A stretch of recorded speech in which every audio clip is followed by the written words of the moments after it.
Assalamu alaikum wa rahmatullahi wa barakatuh. Dear students, today's session, inshallah, will be with King Lear. As we know, King Lear is one of the most important plays in the English literature. And the character King Lear is one of the most significant characters that William Shakespeare has written. Let's begin with the main points.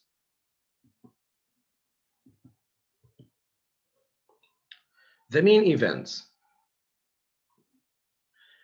King Lear was more than 80 years old.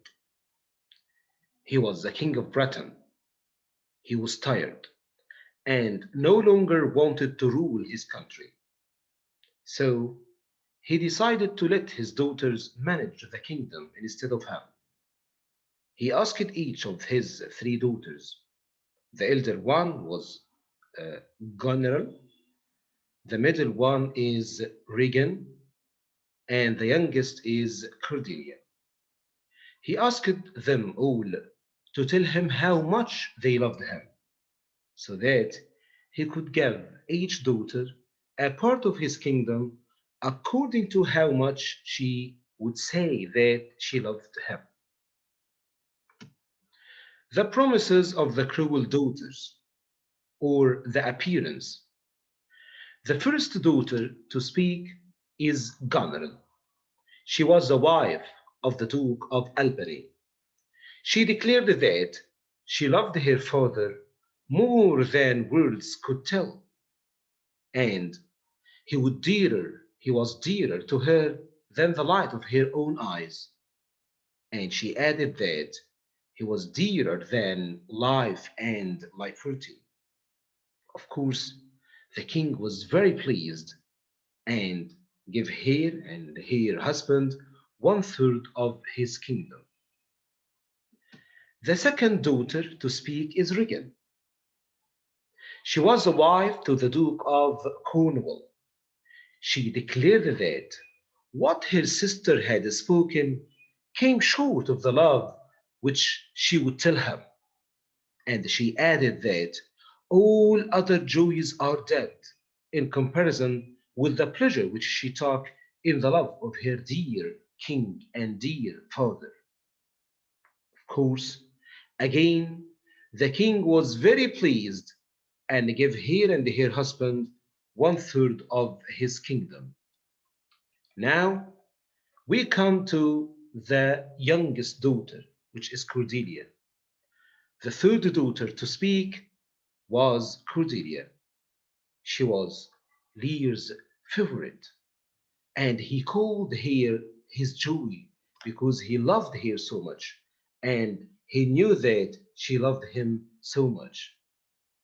But Cordelia didn't talk about her father's love that day because she thought that if she talked about her love to her father, it would be for his land.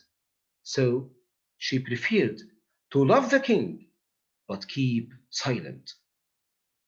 She told him that she loved him as a duty because he was her father who brought her up. Her husband would share him that love if she married. The king got very angry by Cordelia's honest words and deprived her from his kingdom and gave her part to her sisters. So now Goneril and Regan were each given half of his kingdom and were also given a crown to share and also his money and his power. Lear only kept for him the title of a king and 100 knights to serve him, and he decided that he would live in his daughter's palaces, spending a month in each one in turn. He couldn't differ truth from flattery, nor painted speeches from words that came from the heart. All Lear's courtiers were astonished because of Lear's decision, but none of them had the courage to say anything to him except the Earl of Kent. The Earl of Kent had always been loyal to Lear, whom he had honored as a king, loved as a father, and followed as a master.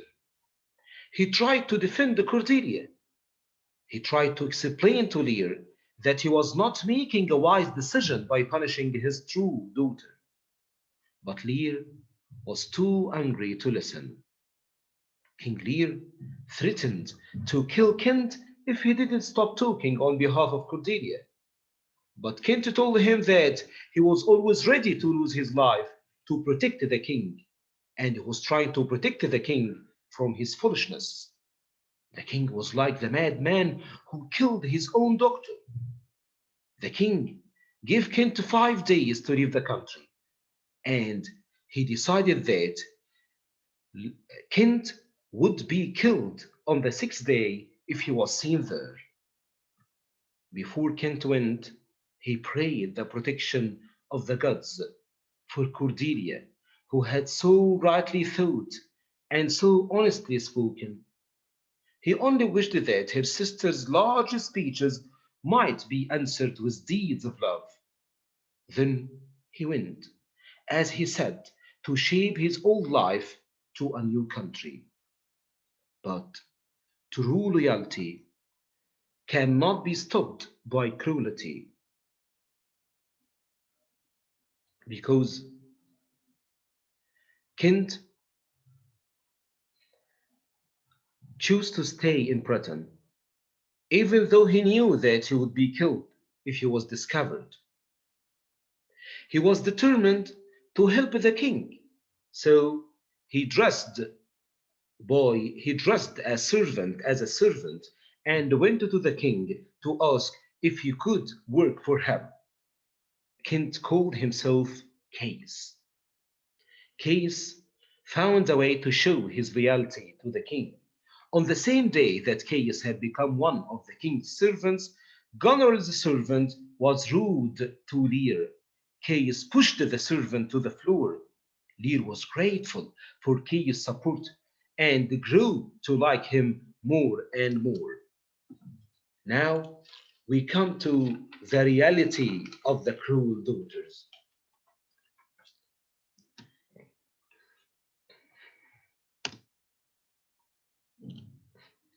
Before the end of the first month, Goneril began to dislike the few small things that the king had kept for himself to show that he was still the king, like the title king and the 100 knights.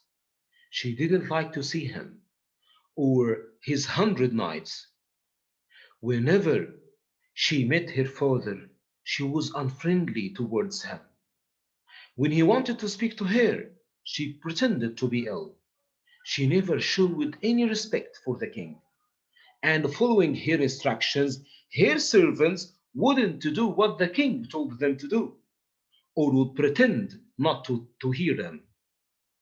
She thought he was old and useless, and thought his knights cost too much money to keep and do nothing but fill her palace with knights. The king became very angry and told her that she was a liar, as his knights were all well behaved and had excellent manners, and they didn't make noise as Goneril said. He decided to go to Regan, as Goneril was ungrateful, and that he hoped she would never have a child, or if she did, it would treat her in the same way that she had treated him. Lear said that the feeling a person gets from an ungrateful child was sharper than a snake's tooth. Regan, she put Caius, she put Caius in the stocks as he beat Goneril's servant. Lear was angry as his daughter put her father's messenger in the stocks, and that was the first scene he had seen when he went there. Her servants kept the king's men out, and refused to let them in. Lear wanted to speak to Regan and her husband, but they excused for being tired after a long travel. The king became angry and shouted until Regan came to meet him. He became more furious when he saw Regan took Goneril by the hand. Goneril had come to warn her sister against her father. Regan told her father to go home with Goneril and live with her peacefully, to keep only 50 nights and ask Goneril to forgive him. He was old and needed to be looked after by wiser people than himself. But he refused and wanted to stay at Regan's palace. Regan, Regan offered him to keep only 25 of his men if he wanted to stay at her palace. So the king preferred to go back with Goneril and keep 50 of his men. But Goneril refused to allow him to keep any of his men. Each of the two daughters wanted to show that she was she is worse to her father.